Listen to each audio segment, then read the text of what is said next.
Ay mga kabakyard, isang maulan na hapon po sa ating lahat. So sa video na to, pag-uusapan natin kung ano ba mga ginagawa ko pag once malakas ang ulan sa aking munting backyard.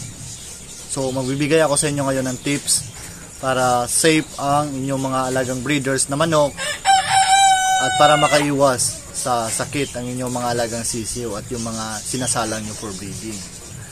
So ang ibabagi kong tips sa inyo ngayon mga ka-backyard is based lang po sa aking experience dito sa aking mga alaga sa bahay.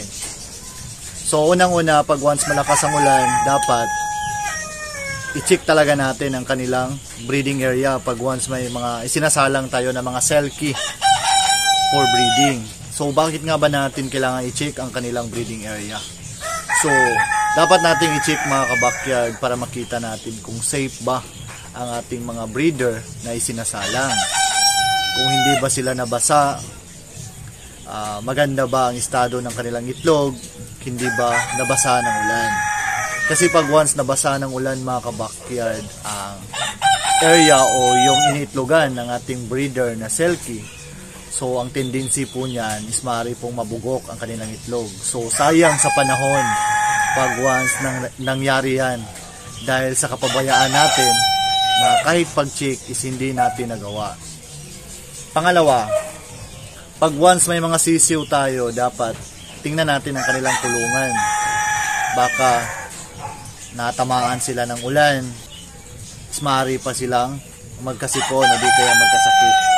So ang mga sisiw natin na selkie mga backyard, pag once natatamaan ng ulan is madali talaga yung magkasakit dahil masyado pa silang maliit.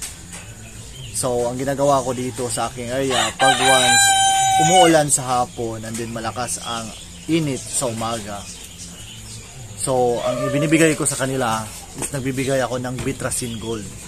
So hindi po ako sponsor ng Bitrasin Gold, so sadyang ito lang talaga ang ginagamit ko sa aking mga alagang manok pag once nagiba ang panahon natin, katulad sa mainit sa umaga tapos biglang uulan sa hapon. So bakit nga ba ako nagbibigay ng Bitrasin Gold sa aking mga alagang sisiw at sa mga breeder ko mga ka-backyard?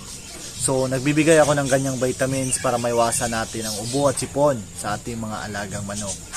Kahit sabihin nyo mga ka-backyard na hindi nyo gusto na magkaroon ng sakit ang inyong mga alagang manok, so wala naman sigurong breeder mga ka-backyard na gusto na magkasakit ang kanilang mga alagang manok.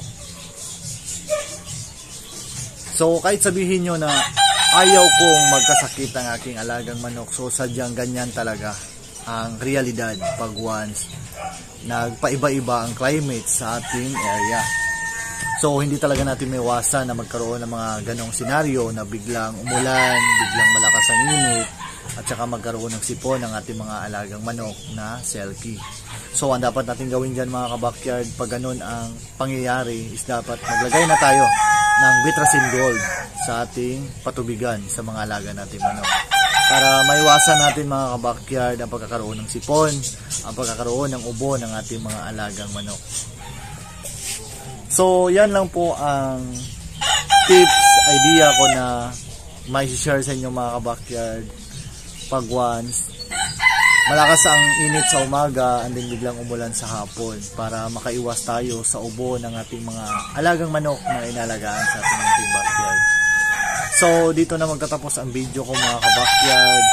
Maraming salamat sa panonood. Don't forget to like, share, and subscribe para lagi kayong updated sa mga labas kong videos patungkol sa aking mga alaga dito sa bahay. So God bless po sa ating lahat mga ka-backyard. Mag-ingat po tayo palagi.